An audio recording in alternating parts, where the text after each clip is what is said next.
Alguém colocou essa pedra. Talvez você mesmo colocou essa pedra. Meu Deus. Tem hora que nós colocamos a pedra. Nós colocamos. Nós mesmos, parece que entramos para dentro do sepulcro e rolamos a pedra. E nos fechamos dentro daquele sepulcro. Sepulcro é lugar de morte, tristeza, destruição. Sepulcro não é lugar de final, acabou. Tá vendo quando você vai no cemitério para enterrar alguém? É a última hora. Quando desce o caixão naquele túmulo, é o último momento. Você diz: acabou, agora já era, não tem jeito mais. Esse tipo de ressurreição nos dias de hoje talvez seria difícil, né, irmão? Porque joga terra, dificultaria a ressurreição. Naquela época não, só jogava ali, colocava lá dentro, tampava numa caverna, então o corpo ficava ali, estendido, guardado até virar osso, secar, e assim eles retiraram para enterrar o outro parente. Dessa forma, hoje ainda já tem isso. No México, né, o cemitério é uma paredona grande, cheia de gavetas. Aí puxa e coloca no fundo lá dentro e fecha. Então ele fica lá. Existe já isso, hoje tem as catatumbas e tudo mais. Mas Jesus, ele estava dentro do sepulcro vazio, frio, escuro. Irmãos, mas ele estava ali por um momento. Talvez você está pensando que acabou. Você está pensando, irmão, que não vai acontecer na sua vida. Você está pensando que o milagre de Deus acabou. Mas não se preocupe, irmão. É por um momento. Porque uma hora ou outra, o anjo de Deus vai descer na sua casa. Vai descer no seu emprego. Vai descer na sua família. E ele vai rolar a pedra.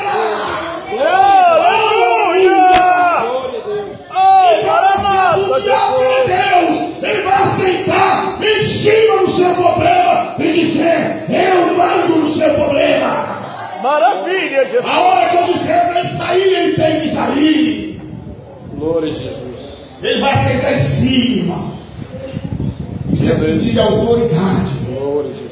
Quando você senta em cima, você diz: eu domino, eu mando.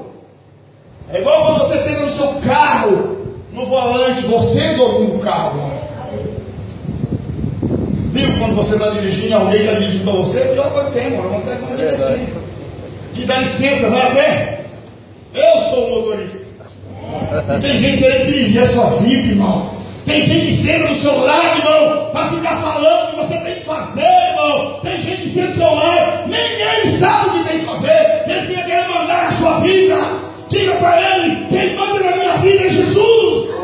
Glória a Deus. Foi ele que rolou a pedra. Foi ele que sentou na pedra e disse: eu mando, eu domino. Meu Deus. É isso que Jesus faz na nossa vida. Ninguém pode mandar, irmão, só Jesus. Glória a Deus. Quando ele chegar e mandar o problema embora, o problema tem que ir. Quando ele chegar e mandar a situação ruim da sua vida embora, ela vai ter que ir embora, irmão. Acabou o tempo dela. É igual quando você está na empresa. Já passei muito por isso. Aqui, os livros não falam, né? Vai, desce lá no RH. Você já vai, como assim? Ou vai mandar embora.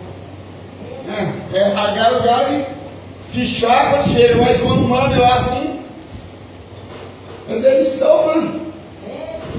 Foi esses dias mesmo, vocês mandaram eu no RH. Eu fui pensar que vocês vão mandar embora. Eu chamo você que daí, pensa no RH, procura a Raquel, que é a chefe do RH, né? E acabou, agora eu vou embora. Estou indo embora. Mas não era isso, mas era outra coisa, uma entrevista lá, interna, que eles queriam ter com um funcionário de qualquer empresa, né? O que a gente pensa da empresa e tal, foi bom, beleza, mas eu fui com o coração na mão, irmãos. Né? Então é dessa forma, irmão. Quando nós pensamos que as coisas estão acabando, Jesus está chegando para mudar a história da nossa vida, irmão. Jesus está chegando, irmão, para transformar a nossa vida. Glória a Deus. Em João 11:39, Jesus diz para Marta: tirai a pedra. Mas nós sempre temos uma desculpa, mesmo sabendo que é Jesus que está mandando, irmão.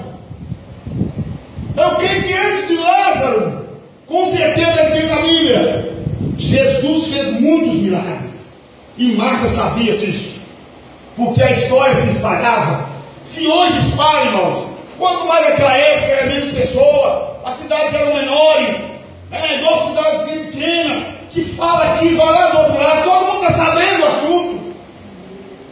Tem cidades assim, Nova Lima, pertinho. Quando alguém morre, eles anunciam no microfone da igreja: morreu fulano de tal, vai ser enterrado tantas horas no cemitério tal. Cidade pequena é isso, irmãos.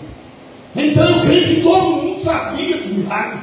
Marta sabia que Jesus curou enfermo, curou leproso, curou cego, curou surdo, mundo, fez grandes maravilhas, fez grandes coisas, ressuscitou o filho da viúva de Naim. Só que tem um problema, irmão. Nós sempre achamos que o nosso problema é maior que os outros. E realmente o de Marta era maior do que os outros. Sabe por quê, irmão? Jesus falou assim: Marta, tira a pedra. Ela falou: não, Senhor, já chega logo, porque já é de 4 dias. Meu problema é maior do que todo mundo. Nós achamos isso. Mas quando Jesus olha lá de cima, para ele resolver o meu problema, o seu problema para ele é a mesma coisa. O poder, a autoridade está nas mãos dele, irmão, para resolver um problema pequenininho e um grande é a mesma coisa. Ele tem todo o poder, irmãos. O próprio Jesus falou: ele dá todo o poder dos céus e da terra. Ele mesmo falou todo, não é meio, metade, 80%, não, todo o poder foi dado a Jesus. O Pai deu ele, irmãos. O Pai liberou para Jesus todo o poder. O Pai sentou no trono e falou: eu estou te dando todo o poder para você realizar. Tanto que em 1 Coríntios capítulo 15, 2 Coríntios capítulo 15 fala que no fim, quando o último inimigo, que é a morte, for derrotado, Jesus, o próprio Filho, ele vai devolver ao Pai a autoridade que foi conferida, e ele se sujeitará ao Pai também. Ele vai devolver tudo. Toma, Pai, está cumprido. O último inimigo foi derrotado, a morte. Estou devolvendo para o Senhor, agora eu sou que manda. Então todo o poder está nas mãos dele. E ela falou: Senhor, irmãos, realmente nós fomos analisar a situação. 4 dias. Ó, Jesus, deixa esse negócio para lá. Tem jeito mais não, 4 dias demais. Né? Mas existe ali a norma dos judeus, não sei se o pastor já estudou sobre isso, de a alma, né? Não existe isso, mas eles tinham isso em mente na doutrina deles, que até 3 dias de morto a alma poderia voltar ao corpo, e aquela pessoa voltar a viver novamente.